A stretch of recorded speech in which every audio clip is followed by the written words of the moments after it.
সর্বসুখ সর্বকালের সুযোগ মিলে থাকুক আমাদের মনের মধ্যে, যাতে আমরা সদা হাসি খুশি করতে পারি। এবং আমি বললাম যে আমাদের বিজেপি সরকার যখন জমের থাকবে, দেশটাকে তাসের ঘরের মতো তছনছ করবে এবং যা খুশি তাই করবে।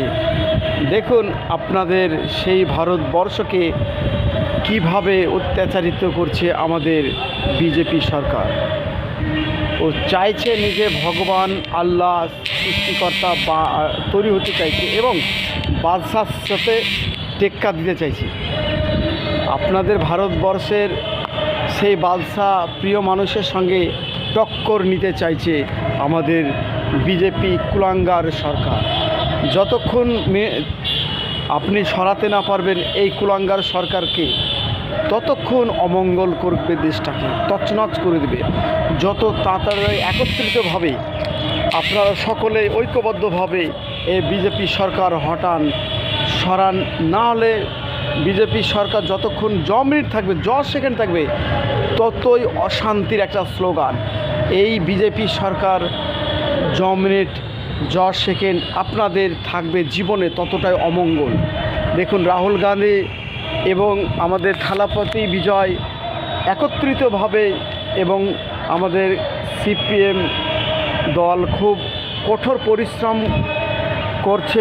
ওনাদের পাশে থাকুন আর উৎখাত করুন আর বিজেপিকে তাড়ান। বিজেপি হটাও, দেশ বাঁচাও। বিজেপি হটাও, দেশকে শান্তিময় সুখময় করতে থাকুন। বিজেপি সরকার মিনিট 10 সেকেন্ড মানুষের মধ্যে থাকবে শুধু প্লোহন, টাকার প্লোহন। এই প্লোহন, আচ্ছা টাকার প্লোহনে কি জিতা যায়? মানুষের মনকে জয় করা যায়? অসম্ভব। বিজেপি সরকার সরাও, দেশের শান্তি ফেরাও। এই বলে ভিডিওটা করলাম। সকলে একত্রিতভাবে ঐক্যবদ্ধ হন আর বিজেপিকে সরিয়ে তারপরে শান্তি তৈরি করুন। বিজেপি সরকার যতক্ষণ মিনিট থাকবে, ততটা সকল ধর্মের, সকল বর্ণের শান্তিকে নষ্ট করবে। শান্তিকে নষ্ট করার সেই চাবিকাঠি হচ্ছে বিজেপি সরকার। আসসালামু আলাইকুম। যদি ভিডিওটা ভালো লাগে অবশ্যই লাইক, কমেন্ট, শেয়ার এবং পাশে থাকবেন এবং পাশে থাকার পরিবেশ তৈরি করুন।